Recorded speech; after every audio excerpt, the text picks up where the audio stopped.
In this episode of What's Pissing You Off Wednesday, I, Kevin McTaggart, the grumpiest comic in Vermont, will rant and or react to the following topics. People who say, one day closer to Monday. The marketing of tragic events. Not knowing what computer to buy. Tentative plans. And inequality in medicine.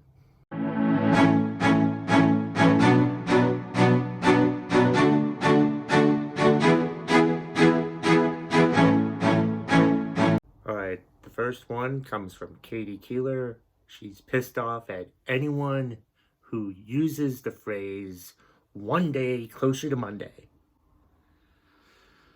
There's a guy at work who says this all the fucking time, and it's annoying, and I think he does it as some sort of positive thing for himself, and I'm glad that works for him, but it doesn't work for anyone else. One day closer to Monday, one day closer to the beginning of the week. I mean, honestly, what the fuck is that all about? I mean, what a horrible way to torture people by saying one day closer to Monday, one day closer to Monday. He says it so much that it's not even like trying to be inspirational. He's just trying to piss everyone off. And it just gets on my nerves every fucking time he says it. And my God, I think his saddest day of the week has to be like Tuesday, because that's closer to Monday, but then it's furthest away from Monday also. So like, that's just gotta be a pain in the ass for him, which is fine, because as long as he loves Mondays so much, like, why the hell would anyone love Monday? You know, I mean, I just don't understand it. It just doesn't make any sense to me. Why would anyone love Monday? Like, it's Monday. It's the beginning of the week. It's the second worst day of the week. The worst day of the week is Tuesday.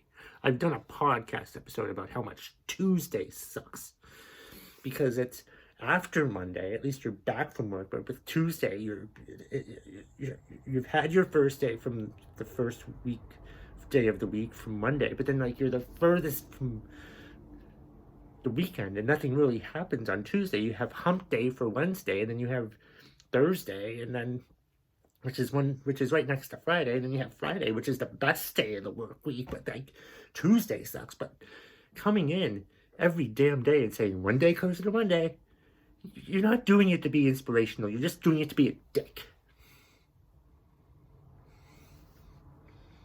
Thank you for the contribution, Katie. Anonymous is pissed off about Boston strong, Vegas strong, New York tough, stronger than the storm, etc. Annoying me because, one, it's not really true, and two, it's marketing off a tragic event. Yes, absolutely. It is marketing off a tragic event, and it is annoying and boring and complacent and fucking sad that we just have the same damn brand for each goddamn motherfucking tragedy. We don't need to make like a fucking tragedy. We don't need a t-shirt for tragedies, unless it actually goes to some charity or something. It's almost like the charity's not like trying to steal it. Why the hell do we need to make up a fucking slogan for a tragic event? Why do we need a slogan for a tragic event? We don't need a slogan for a tragic event. It's fucking disgusting that we have slogans for tragic events. We shouldn't have slogans for tragic events. It's fucking stupid that we have slogans for tragic events. We can still have charities for these tragic events to help the victims and all that stuff. But I mean, to just keep doing, oh, Boston strong, New York strong, stronger than the storm, blah, blah, blah, blah. Who cares? We doing these things, this type of stuff, doing this branding of tragic events, it takes away from us actually thinking about the actual event itself. you know? And it's just disgusting that every time we have one of these tragic events, we do, this shit comes out. Someone's quick to like, oh, hey, let's market it. Let's market this tragic event. How can we make money off this tragic event? Just fuck off. Just fuck off. It's disgusting that happens. I mean, you can say it and everything all you want to, but deep down there's somebody out there who's just trying to make money off a slogan because of something tragic that happened. And that's disgusting. I'm not saying don't have charities for these victims of tragic events, but like, can we just stop? Can we just stop with the strongs? I mean, we have to stop making money off tragic events or something like that. You know what I mean? We can still do charities for them, obviously, but like, I'm not an asshole, but I'm just like, when someone's first thought about like a tragic event is, hey, what slogan can we make? You're thinking the wrong way. You should think, how can we help these people? And I know, a slogan. I mean, why not just give money? Why the fuck do we need a slogan for a tragic event? What the fuck is wrong with us as a society when we have a slogan for a tragic event? Get your head out of your ass and start helping the people who are actually victimized by these tragic events, the family members of the loved ones who passed away, instead of trying to think, oh, let's do Boston Strong, blah, blah, blah. It's pathetic. It's misguided. And it's disgusting. And thank you for the contribution, Anonymous. G.W. Foley is pissed off at trying to buy a computer for a specific need when you have no clue about computers. Yeah, that's like a puzzle of a million pieces and you have no idea where to fucking start. Like, I have absolutely no idea what type of computer I would need for anything. I just look at like how many gigabytes it is, you know, and try to figure it out that way, instead of like trying to find out, oh, what type of camera does it have? What's it good for doing? I think I didn't know that each computer, I myself didn't know that each computer had like a specific need, you know? And it's just crazy that's a problem. I imagine a lot of people don't know what computer they need. I imagine a lot of people probably buy the wrong computer and then regret it later.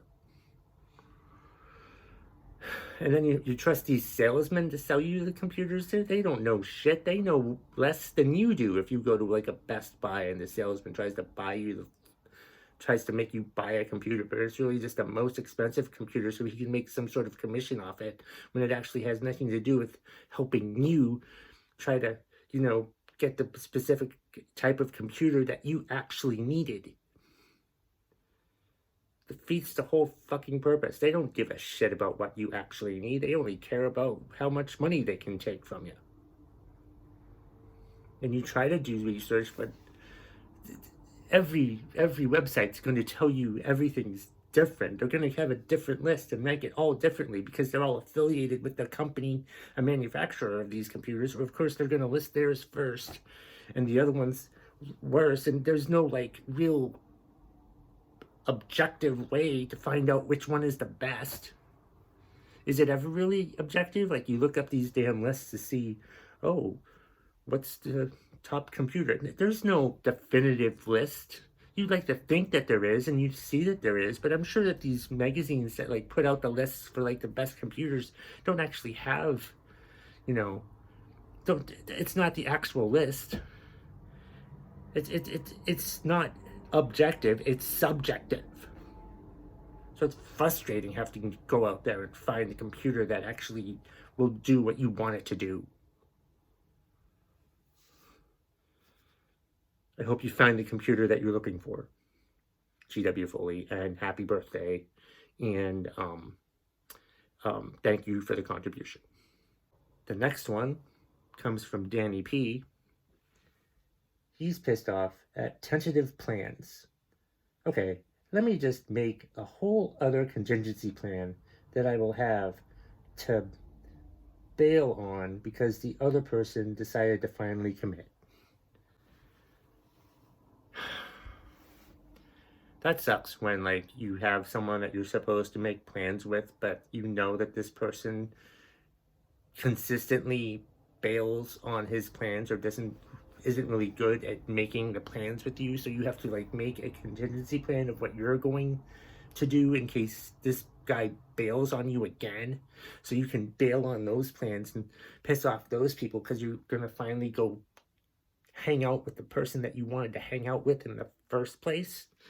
That's just stupid. It's a shame that has to happen. It's a shame that, like, you need to make, like, tentative plans just in case the person that you were relying on bails on you.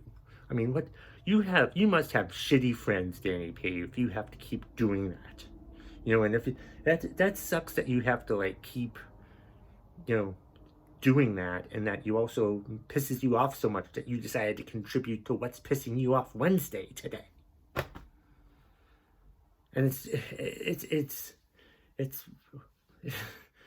a shame. It's just a shame that you have to, like, make plans because you don't know if the plans that you're actually going to have are actually going to go through. Unless your plans are just to go sit on your ass and do nothing. That should be your tentative plans. Because, like, what are you going to do? Make plans with other people, but bail on them and those people because of the plans that you were really wanting to do? You're just going to piss off those people by telling them, oh, hey, I have this plan with someone else, but I might do this with you if the other person doesn't want, doesn't actually show up. And then they'll be mad at you when your friend that you really wanted to hang out with actually wants to do something this time. It's a conundrum that you have, but you really shouldn't have it because your tentative plans should just be to sit on your ass and binge watch something. Those should be your tentative plans. Don't make plans with other people as tentative plans. If your main plan is to hang out with someone else, because it's like you're just gonna piss off somebody. And is that what you want to do, Danny? Is that really what you want to do? Thanks for the contribution. You have shitty friends. The last one comes from Twitter. Comes from @ChadaMS on Twitter. She's pissed off at inequality in medicine. An off-book use pill for 4-hour woodies for men, yet women are still being told to hold our breath while our boobs are smashed like a pancake for a mammogram. Nothing has changed in 50 years. We get a comfortable ultrasound only if cancer is suspect. Thank you, Shada, for bringing that to my attention. I did not really know how painful I didn't really know how painful mammograms were. That's horrible. Mammograms shouldn't be painful. There's got to be a better way to scan people's breasts. Oh wait, there is. There's the ultrasound. Why don't they just do an ultrasound instead of a mammogram? Why the fuck is a mammogram even fucking necessary? If there's a more comfortable way to do it that does the same thing, that detects the same thing, why do you need to do a mammogram if that's going to fucking hurt? Well, the ultrasound doesn't hurt. That's fucked up. Like, honestly, can you think, like, I'm sure, like, if there was some sort of painful thing that we were doing to, inspect men's prostates, like if we had to, like, clamp onto a guy's penis and squeeze it really freaking hard to determine if they have prostate cancer or something like that. We probably would have gotten rid of that years ago. Yet mammograms still around. Why are mammograms still around? That doesn't make any fucking sense to me. There's got to be an easier goddamn way to do it. And there is. There's the ultrasound. Just do a fucking ultrasound instead of a fucking mammogram, you fucking idiots. Find a softer way to do this so we don't have to hurt women when we're just checking their breasts for cancer. What the fuck is wrong with the medical profession when we're trying to hurt women, by checking their breasts? There have to be an easier way. There's an easier way. We don't need to do mammograms if all they do is hurt. Ultrasounds should be better. There should be something better than an ultrasound to fucking see if a woman has cancer, for fuck's sake. What the fuck? There's got to be an easier way. If you do the mammogram and then you do the ultrasound, why not just do ultrasounds instead?